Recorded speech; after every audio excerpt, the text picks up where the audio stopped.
England have topped Group D, and you know what that means.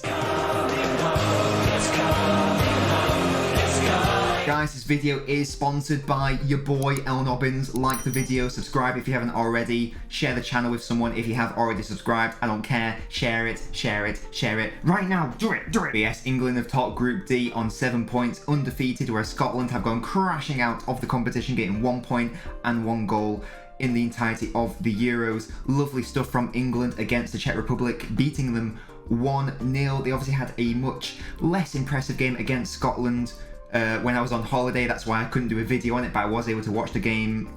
And let's just talk about the Scotland-England game first of all. Finished 0-0, and it was incredibly disappointing from an England perspective.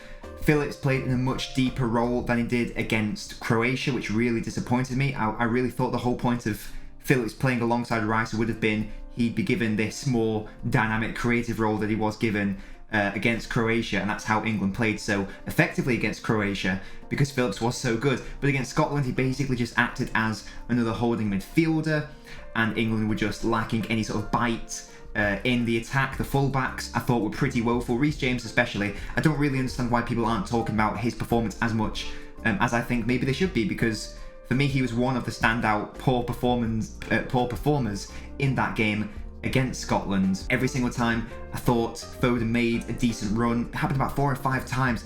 I thought Reece James just slot him in or play the ball, or when Harry Kane was in the box and he wants to cross in early, and James just couldn't find him every single time, so he had a poor game. Pickford, on the other hand, had a really good game, saving that shot. Can't remember who the Scotland player was, but it was a really decent volley struck by the Scottish player, and Pickford with a very good save. He's had a very good tournament so far. And just all round, they were just pretty poor performances all round. Sterling, he wasn't the worst player by any means, but he didn't have a good game. Side note about Sterling, by the way, it baffles me the amount of hate that he gets. He has a good game, he gets hate. He has a below average game, he gets the most amount of hate, and people are blaming him for the performance. Again, wasn't his fault against Scotland. Everyone underperformed. Harry Kane, probably his worst game I've ever seen him play under Southgate against Scotland. However, against Czech Republic, it was all good again. Grealish came into the side, and he obviously offered a lot of creativity. He offered a lot of progression going forward. He offered lovely calms as well. You love to see it. But it wasn't just Grealish starting, because Sterling did also start in that game. So again, people who want to say, oh, we just need to replace Sterling with Grealish and then England will be clicking like this beautiful footballing masterpiece of a team or whatever. I don't know what that sentence was, but Sterling played, obviously got the goal as well. Grealish with a lovely assist, and like I say, it wasn't just Grealish starting that gave England that impetus. The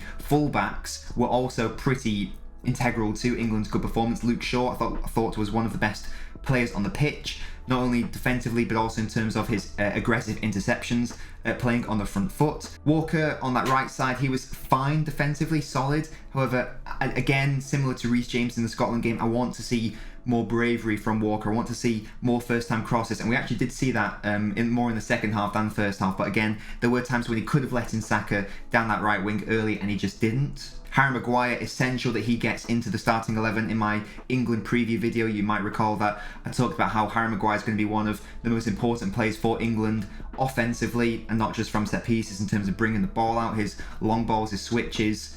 And we saw that to great effect throughout the match. Happened at at least 3 or 4 times where he was just able to ping the long ball and England were in. That's really, it's going to be really vital for England going forward in this tournament. And it's really good to see Maguire playing, I think he played the full 90 minutes, so hopefully no nagging injuries there. Henderson even came on. Obviously he's had injury issues, but he looked fine as well. Phillips, fortunately, was able to play in that more offensive, dynamic role as he did against Croatia rather than Scotland. That's what I want to see. And Saka, a surprise inclusion, played really well. He was one of the best forward players, actually. I still don't think he should start ahead of either Foden or Sancho or whoever, but really good to see that there is yet another good option on the wing for England. Harry Kane played much better as well. He didn't get the goal, unfortunately. Maybe he could have squared it to Sterling. I'm not so sure. When I first watched it, I thought, square it to Sterling, but then on watching it back, I thought, yeah, fair enough for him to go for the shot there. He's a striker. England are winning at that point. I think it was fair enough for him to go for the goal. He did nearly score it, to be fair. It was a very good save from the Czech Republic goalkeeper. Like I say, he had a much better game. He was much quicker in terms of his play, much better in terms of his link-up, winning fouls for England, and it's much more promising from an England perspective to see Kane play so well compared to his Scotland and Croatia game. And as I've said, lovely to see Jack Grealish actually start for England as well. First half was very good. First half was really exciting. Second half dropped off a little bit, sort of understandable. England got the goal. They don't necessarily need to go for the Czech Republic as much as they did in the first half. But I did think that England were a little bit maybe frail and weak in terms of the second ball from set pieces. I noticed that whenever a cross came in, either from a set piece or just a normal cross, if they couldn't win the first ball, there was always like this mad scamper to try to get to the second ball. Quite often they wouldn't get it, or they'd scuff a clearance or whatever. I think Declan Rice did that a couple of times. There was another occasion where Luke Shaw was quite brave. He diving ahead and put his body on the line, but Souček really should have scored from the second ball. So going forwards, that is something that England do need to work on. They did look a little bit suspect at the back, and really Czech Republic probably should have scored a goal. But ultimately, the important thing is, Group D's done. England are undefeated so far. 3 games, no defeats, no goals conceded either. So I think that we can be happy with England's performances, we can be happy with England's results, and we shouldn't be too alarmed at this stage that goals have only come from one person in Raheem Sterling, and England have only scored 2 goals. In an ideal world, yes, England would have won all of their games 5-0 from like 5 different goal scorers, but I think it's fine. I think it's more than fine, actually. England have topped the group. It's more than fine. England have topped the group. Haven't conceded a goal yet, and they will face the runner-up of Group F. That is confirmed. And I just want to touch on this as well. I'm really happy that England didn't try to do some weird tactical stuff where they tried to purposefully finish second. Couple reasons for that. The first one being, you can never truly predict what's going to happen. But also, I hate the mentality of, let's not go out to win every game. You want to get that winning mentality. You want to go into the next round as, yes, we haven't conceded a goal. We're top of the group. We are literally the best out of all the teams we've come up against so far. That's the mentality you want, a winner's mentality. And also the argument to finishing second in the group is that England get an easier route to the final. I'm not even sure I agree with that fully, because by my calculations, England finishing first in the group means, yes, they have a very tricky round of 16 fixture. They have to play one of France or Portugal or Germany. It's looking more and more likely it will be Germany. It is Portugal versus France tonight, actually, so we'll find out for sure. Tricky round of 16 game, fine. Well, not fine, but that's the argument.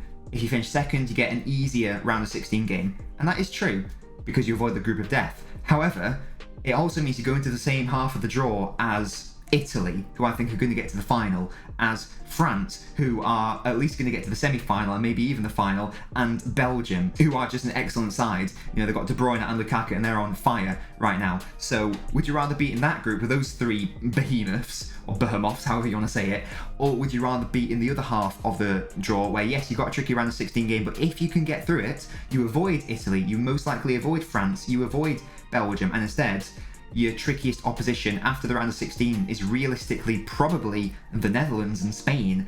And Spain right now, I think they're winning 3-0 at the moment, but really they haven't been up to their best this tournament. Are Spain better than Italy or France or Belgium? I don't think so. Are the Netherlands better than Italy, France or Belgium? I don't think so, especially without Van Dijk. So, bigger picture, and if we're all saying it's coming home, we need to look at the actual route to the final, not just the round of 16 game. We need to look at the whole picture as a whole.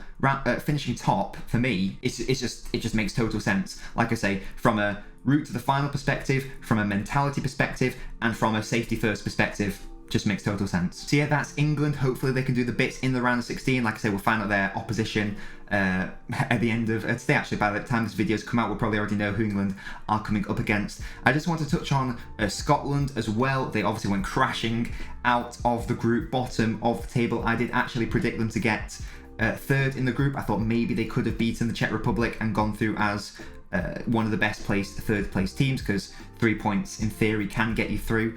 But they've been incredibly disappointing. 1 goal and it didn't matter at all. It was a good goal, to be fair, against Croatia, but Croatia showing why that midfield of Modric and Kovacic and Brozovic is one of the best midfields in the entirety of the competition. That's why, just going back to England for a second, that's why England was so impressive in their first game, because they played a style of football which bypassed that midfield entirely. Scotland, for their fans, could be very disappointing for them overall. Maybe they're just going to be happy that they got to the tournament, because it's been a while since they got to a Euros. I think, was the last time 1996? Maybe, I'm not 100% on that, but it might have been then. But honestly, it's again no offense to Scottish fans, it's all in good fun and stuff, but I'm happy that they finished bottom with 1 point, to be honest. I was quite content with all of the home nation sides doing well, but then the 0-0 against England happened. And I don't mind that Scotland drew against England 0-0 on paper, the premise of it, because I thought Scotland deserved the 0-0 draw. I thought Scotland played very well, and that's something I didn't really touch on well enough in my preview of the England game. In addition to England underperforming, I thought Scotland played really well, actually, and maybe you could say they deserved the win. I don't think so. I think a draw, a 0-0 draw was fair enough. England hit the post, they had a good shot saved. 0-0 draw was fine. But the reaction to that draw from the players, mainly from the fans, all across social media, again, and this is where the infamous Scotland beats England 0-0 came from. It's similar to when the US beat England, was it 1-1 at the 2010 World Cup, the infamous Rob Green failed save, because on paper, Scotland third weakest side in the tournament, England one of the favourites. Fair enough. I think you can be happy with the 0-0. But don't over-celebrate it, especially when you've lost your first game and you're definitely going to lose the next game. Like, it's against Croatia.